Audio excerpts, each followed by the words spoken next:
Hey everybody, I hope you're doing well today. Let's take a look at market and allocative efficiency, the optimal allocation of resources for society as a whole. These are two pretty important ideas to understand. These things come to us at the end of understanding the basic law of supply and demand and market equilibrium. Market efficiency and allocative efficiency are related to one another, and what you're doing is you're building knowledge that's going to be used later in market failure, which is usually the last unit of microeconomics. So you really need to hang on to these things. It gets a little bit complex, so be patient with yourself. Go back, listen to this again, go to your text and read it again and come back. This is one of those things in economics that really takes 3 passes. I say this to my students all the time. The first time you read something, a lot of times you're like, okay, yeah, I got it. Second time, you're like, whoa, wait a second, I thought it was easy, now it's really complicated. And the third time, hopefully, it all falls into place. So market and allocative efficiency are really important, and what you need to understand is that we're talking about the optimal allocation of resources for society as a whole. And this happens, by the way, when the government stays out and you got good old-fashioned Adam Smith hardcore free markets. The market itself should allocate resources most efficiently by rewarding those who supply things well and efficiently and punishing those who don't. And as a result of that, and creating competition, and as a result of that, the consumers will benefit from a low price. So before we get into looking at some graphs, let's look at some definitions. All right, key terms for allocative and market efficiency. First thing, consumer surplus. Consumer surplus is the extra satisfaction or utility gained by consumers from paying a price that is lower than what they are prepared to pay. We'll get into that in a second. It's easy if you just look at the graph. Secondly, producer surplus, the excess of actual earnings that a producer makes from a given quantity of output over and above the amount the producer would be prepared to accept for that output. So example, that way a producer would be willing to sell something for $5, but then, hey, they go to the marketplace and they can get 10. So the difference between 5 and 10 would be their producer surplus. You take consumer surplus and producer surplus and add them together, and you got a whole bunch of happiness, friends, a whole bunch of happiness. The total excess utility for society is community surplus, which is consumer surplus plus producer surplus, and that's all the extra utility, happiness, pleasure, greatness, joy, whatever you want to call it. In economic terms, we call it utility, for the community as a whole. So we'll take a look at that. And then lastly, just put in a layer of definition here. Allocative efficiency is when a market is in equilibrium with no external influences and no external effects, no government intervention, no nothing. Think about it as your life and your parents stay out of it, right? So when a market is in equilibrium with no external influences and no external effects, it's said to be socially efficient or in a state of allocative efficiency. And there's actually this point of allocative efficiency where it's the optimal point for maximizing utility for the community as a whole. All right, so there are some key terms. Now let's look at some graphs. Okay, bam, rule of 11. Don't change a thing, right? Market efficiency, what are we going to have? We're going to have 11 things, right? Price. We're going to have the currency, P1, 0, Q1, quantity, the unit, the time frame, D1, S1, and a title. Boom, there we go. Okay, so this is your typical typical supply and demand graph. And what I want you to realize, and you already know this, but this point, right? This point right here, that equilibrium point, I want you to think about as the maximization of community happiness or utility. Let's say that this is $5. P1 is $5. What this line says is all of these demanders here, remember I've told you over and again to think about these as individual people along this demand curve. Don't think of it as a line. Think of it as individual people or data points, and likewise down here, individual data points, right? And what these lines tell us, they tell us a story, right? $5 in the marketplace for that quantity. That's great.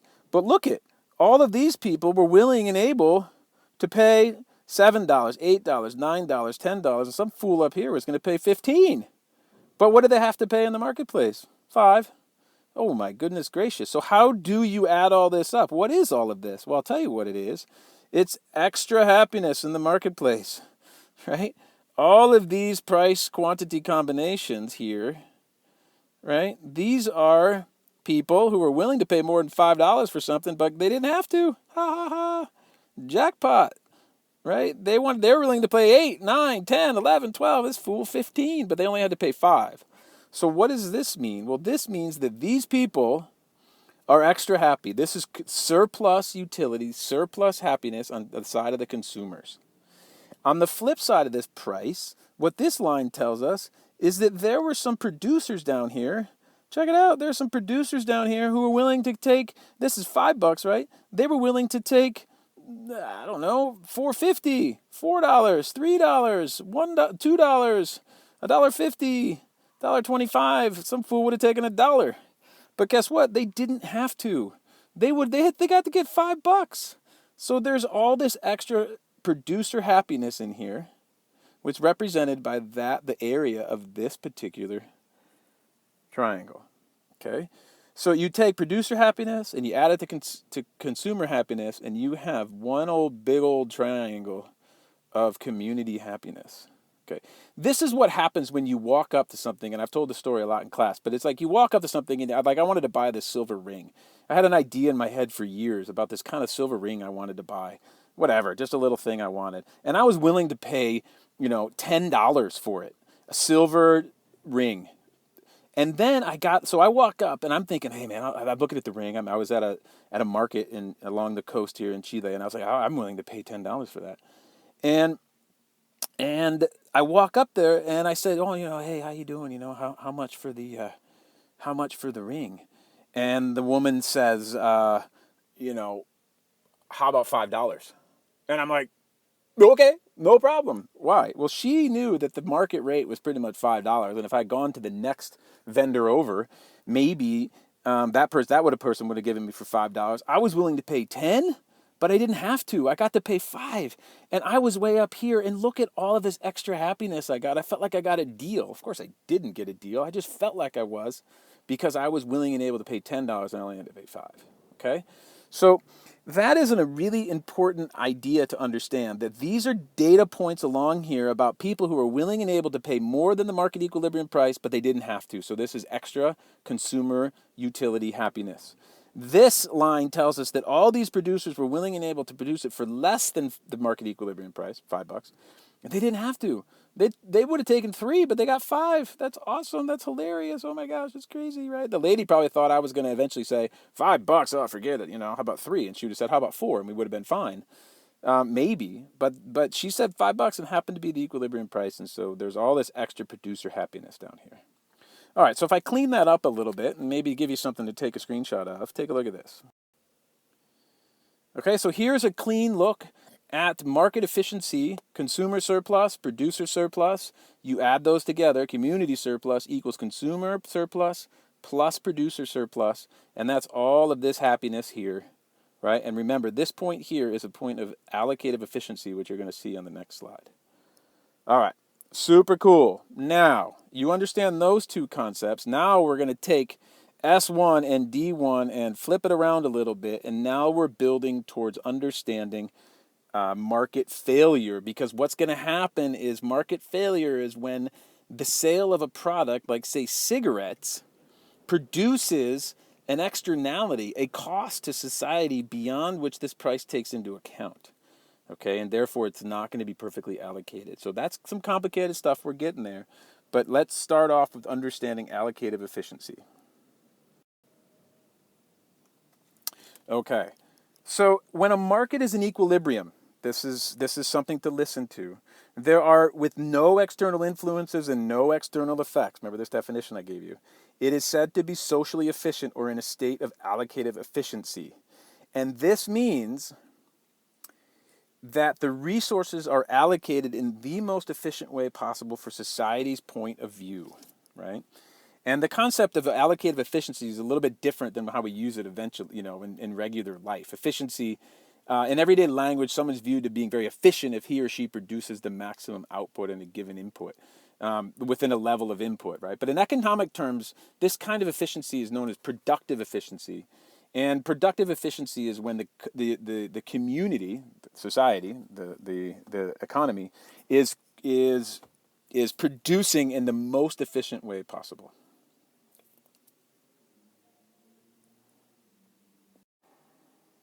Okay, so we're going to introduce two new things. One's called the marginal social cost curve, right, which is right here. And another is called the marginal social benefit curve. Now, let's be really simple here. We can get really confused. What we're basically going to do in a simple way is rename the supply curve the marginal social cost curve, or MSC, and we're going to rename the demand curve the marginal social benefit curve, or MSB. Okay, so why is that? Well, let me give you some words. Put these in your mind, and then we'll take a look at the graph, and it should make more sense to you. Okay, think about this: the supply curve for a market is largely determined by the industry's costs of production. If you think about a supply curve, right, as more things are produced, as the quantity produced goes up, so does the line. Which is to say that as more units of output are created, the costs go up. And this makes sense, right? If you produce shoes and you produce 100 of them, you could produce them for a certain cost, say $100, $1,000. But if all of a sudden you increase your supply to 200 shoes, it probably wouldn't go up to $2,000, right? Your cost, but it's going to go up a little bit, maybe $130. And so that curve that is a reflection, the supply curve is a reflection of the marginal, means the incremental change in cost between producing each individual piece of output. So in the case of shoes, every time we produce one more shoe, it's going to cost us a little bit more money because we're using more materials, more labor, more factors of production for that next shoe. And marginal means the difference between your price of creating 11 shoes to 12 shoes, then 12 to 13 shoes. So therefore, when you think about the supply curve, we assume that the cost of the industry, private costs, are equal to the cost to society, public costs, when the supply curve represents the social cost curve. Which means that in efficiency analysis, we can rename the supply curve as the marginal social cost curve, and because it represents this concept. So you got to think about the supply curve is also a representation of the marginal social cost to society of producing, say, one more shoe. All right, if that doesn't make complete sense to you, go back to your textbook and read again. It will eventually add up, okay? There's some logic there. Now, moving on to the demand curve. The demand curve we're going to rename the marginal social benefit curve, okay? And the reason we're going to do that, so social benefit to society, as we have more and more products, marginal from one to another. So the demand curve really is determined by the utility, benefits, happiness that the consumption of a good or service brings to consumers. We assume that the private benefits of consumers are equal to the public benefits, right? We assume that when I buy one more shoe, that it would be equal to anybody or the whole public getting one more shoe. And therefore, we can actually rename the demand curve, the social benefits to society. Therefore, the demand curve represents the social benefits to society. And in efficiency analysis, we refer to the demand curve as the marginal social, wow, that should say benefit curve. Oh my goodness, that's a big mistake, right? This should say benefit curve.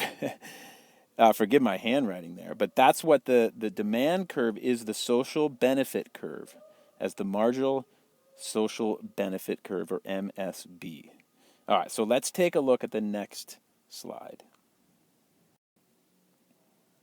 So here's what we have. Look, it's exactly the same market efficiency. The graph is in market efficiency, right? We have a demand curve going down here. We have a supply curve going up here.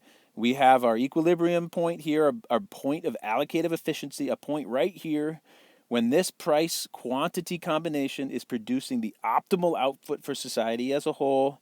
As many producers are happy as possible, as many consumers are happy as possible, right? And therefore we have consumer surplus, we got producer surplus, we add those together, we get community surplus.